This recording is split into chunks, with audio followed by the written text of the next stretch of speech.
Ako nga pala si Boy, isang Lako vendor. At ngayong araw nga pine-prepare na namin ang aming mga ititinda. Mag-iisang linggo na nga pala kaming hindi naglalako ng sariwang isda. Kaya ngayon naisipan ni Ma'am Rachel na magtinda muna kami ng barbecue. Hinasa ko na nga rin pala ang aking kutsilyo at ayan nga, ipin-prepare ko na rin ang aming mga paninda. Pin-prepare ko na nga rin pala ang leeg ng manok. Ayun nga, nakatuhog na at nilinis ko na rin ng bituka o isaw ng manok. Bumili rin nga pala kami ng mga paan ng manok o yung tinatawag na Adidas. At saka yung Betamax, yung dugo ng manok. So yun yung mga magtitinda natin. Meron din pala tayong pork barbecue. At ayan nga, minarinate ko na siya sa toyo, soft drinks, ketchup, tapos bawang lang. Tapos nilagyan ko lang yan ng betchin, okay na. At inadobo na nga namin ang Betamax o yung dugo ng manok.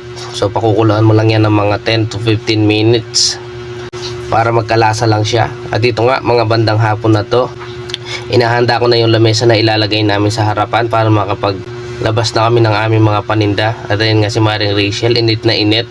Sa totoo lang kasi nakakainip din pag wala kang ginagawa. Lalo na kami, 1 week na kaming hindi nakakapagtinda. Para lang kami bumalik sa una. Alam nyo ba, nung mag-girlfriend at boyfriend pa lang kami ni Maring Rachel, ito ang unang negosyong naitayo namin.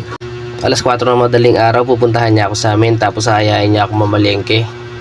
Pupunta kami sa Pampang Public Market para mamalengke ng aming panininda noon. Mga 17 years old pa lang siya noon, tapos ako mga 19 years old.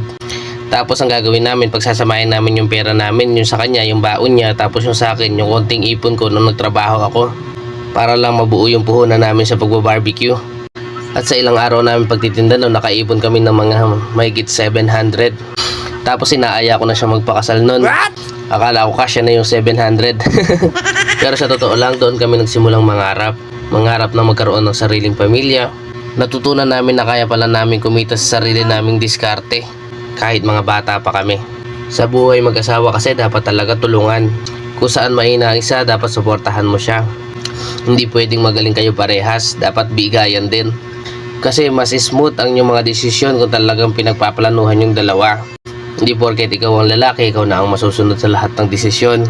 Ako, ang ginagawa ko, lagi ko siyang tinatanong kung pwede ba to o pwede ba yan. Tsaka ako magdidesisyon kung talaga itutuloy namin yung pag-i-invest ng pera o kung saan man. Lagi kong kinukuha yung opinion niya. Kasi kung sakali magkamali ako ng desisyon, kaming dalawa yung magte-take ng consequence. At ayan nga, may mga bumili na rin ng ating barbecue. Nagbuena mano nga pala si Maring Pinky. Sa buhay, tiyaga-tiyaga lang. Hindi mo kailangan magmadali. Kahit maliit lang ang kita, pinagtsatsagaan namin. Kaysa sa wala, makuha lang namin yung pang-ulam namin ngayong araw, pwede na. Basta paypayan mo lang ng paypayan hanggang sa masunog ang iyong mga paninda. Joke lang. At nung magagabi na nga at halos paubos na, may mga bumibili pa rin para pang-ulam nila.